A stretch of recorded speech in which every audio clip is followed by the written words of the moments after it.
In the fall of 1961, a 23-year-old named Michael Rockefeller was somewhere most people in his position would never dream of going. He was deep in the remote Asmat region of southwestern New Guinea, traveling by boat along a coastline of mangrove swamps and mudflats, collecting tribal art from one of the most isolated indigenous peoples on Earth.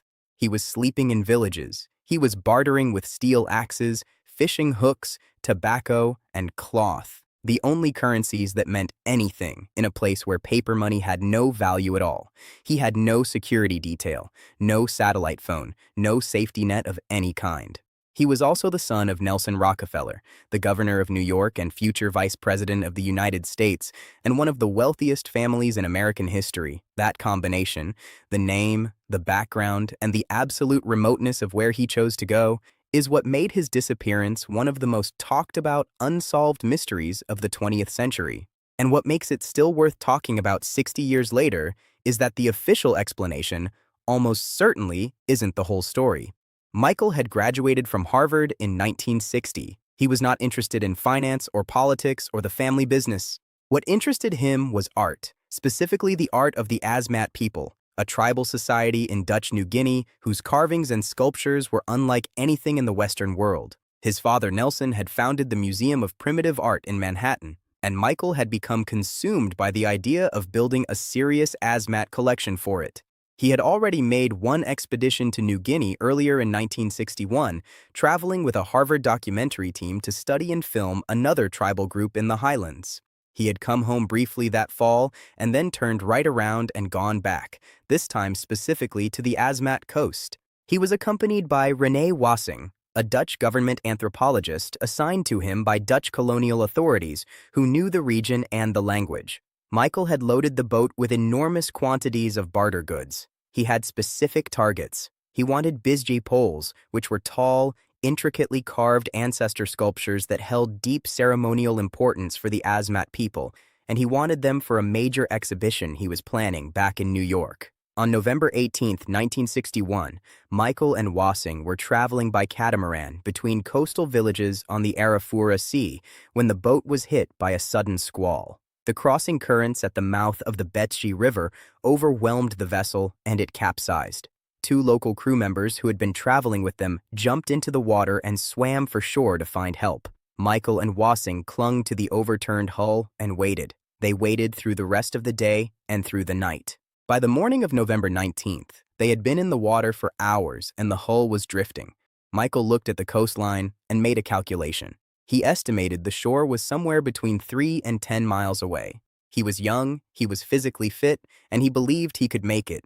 He tied 2 empty jerry cans to his body for flotation. He looked at Wassing and said, according to accounts, something close to, "I think I can make it," and then he slipped off the hull and started swimming. René Wassing stayed with the boat. He was eventually rescued the following morning by a Dutch naval vessel found roughly 22 miles offshore. Michael Rockefeller was never seen again. When news reached Nelson Rockefeller, he chartered a private jet for $38,000 and flew to New Guinea himself. Ships, aircraft, and helicopters searched the coast for days.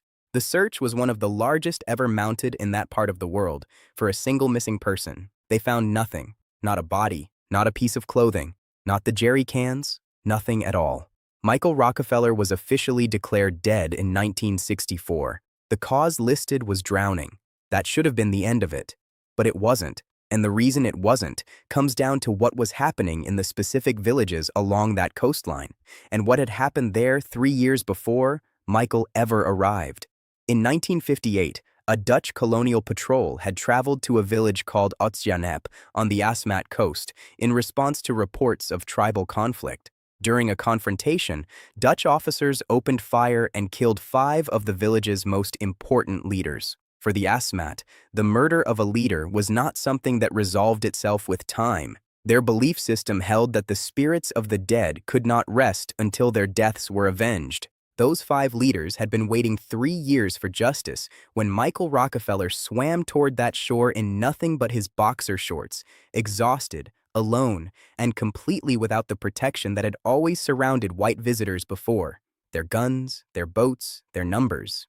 A month after Michael disappeared, a Dutch Catholic priest named Hubertus von Pai, who had spent years in the region and spoke the local language fluently, traveled through the area on his regular circuit. He later told investigators that he had heard, from local sources he trusted, that Michael had reached the shore and been killed. That account sat largely buried for decades. In 2012, an American journalist and author named Carl Hoffman traveled to New Guinea specifically to investigate what had happened. He hired a Dutch researcher who spent 2 years going through colonial archives in the Netherlands. Hoffman interviewed former Dutch patrol officers, local priests who had served in the region, and eventually Asmat villagers themselves, including people in Otjanep who had lived through the events of 1958 and 1961. What emerged from that investigation was a picture that was difficult to dismiss as rumor. Multiple independent sources, including archival documents from Dutch colonial officials and accounts from people with direct knowledge, pointed to the same conclusion: that Michael Rockefeller had reached the shore, had been encountered by men from Otjanep, and had been killed. The specific details of what happened after that point, consistent with documented Asmat practices of that era, were reported by Hoffman in full in his 2014 book and in Smithsonian Magazine, where the investigation was also published. Crucially, none of this was officially confirmed. The Dutch government had reasons of its own not to pursue the matter aggressively. A full public investigation into what happened to Michael Rockefeller would have inevitably required a full public account of what Dutch colonial officers had done in Otjanep in 1958, the killings that, according to Asmat belief, still needed to be avenged. It was a story that implicated the colonial administration directly. And so, the official position remained drowning, and the archives that might have clarified things were kept closed for decades. When Hoffman's interpreter asked villagers in Otjanep why they were so reluctant to speak, they said they were afraid not of punishment, this was 60 years later, but of the story itself being opened up again. They do not want to talk about this, the interpreter told Hoffman. Those were the words of people in a village who had been carrying something for a very long time. The Rockefeller family has never publicly accepted any theory beyond drowning. Michael's twin sister Mary, who wrote a memoir about the experience of losing him, has spoken about the decades of grief that came with never having any certainty. His father, Nelson, who flew to the other side of the world the moment he heard his son was missing, died in 1979 without an answer. Today, a collection of Asmat art that Michael Rockefeller gathered during his expeditions is on permanent display at the Metropolitan Museum of Art in New York. It sits in a wing named after him. The pieces are extraordinary, carved and detailed and full of meaning that Michael had spent his short life trying to understand. Bij poles, ancestor figures, objects made by people who had their own rules about death and justice, and what it meant for a spirit to finally be at rest. Michael Rockefeller was 23 years old. He looked at the shore, decided he could make it, and jumped into the water. What happened after that has never been officially resolved.